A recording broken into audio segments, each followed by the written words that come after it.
Əziz həmvətənlərim,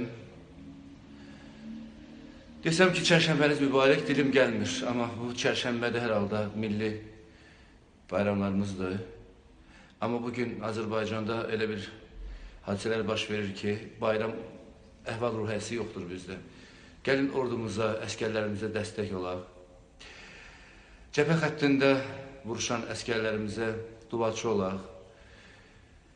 Şəhid olan övladlarımıza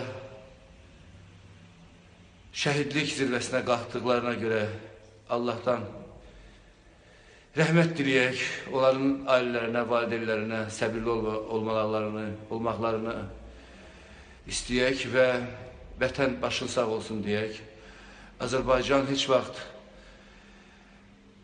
bu yolundan dönməyəcək, ta o günə qədər ki, torpaqlarımızı almayana qədər. Biz hər zaman döyüşə hazırıq, təkcə